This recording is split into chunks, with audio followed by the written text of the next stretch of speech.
আসসালামু আলাইকুম এভরিওয়ান, আশা করি সবাই ভালো আছেন। লটকনের সিজন এখন, যদিও খুব অল্প সময়ের জন্য থাকে। লটকনের স্বাদ হচ্ছে মিষ্টি আর হালকা টক। আমার কাছে পুরোটাই মিষ্টি মনে হয়। আমি হচ্ছি লটকনের পাগল একটা মানুষ। এখানে প্রায় 1.5 কেজির মতন লটকন ছিল, যেগুলো সবগুলোকে আমি খোসা ছাড়িয়ে নিয়েছি। এইবার ভালো করে হাতে মলে নিব।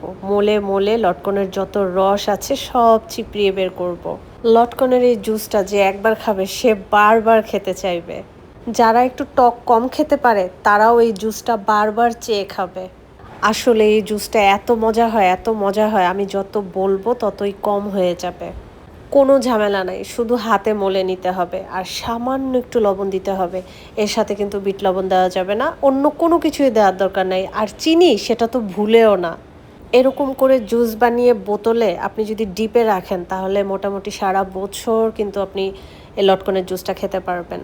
আমার মতন কারা কারা লটকন লাভার তারা অবশ্যই আমাকে কমেন্টসে জানাবেন, আর আমার এই জুসের আইডিয়াটা কেমন লাগলো সেটাও জানাবেন। এখন পর্যন্ত আমি যাকেই বলেছি যে আমি লটকনের জুস খুব পছন্দ করি, তারা অবাক হয়ে বলেছে লটকনের আবার জুস হয় কেমনে।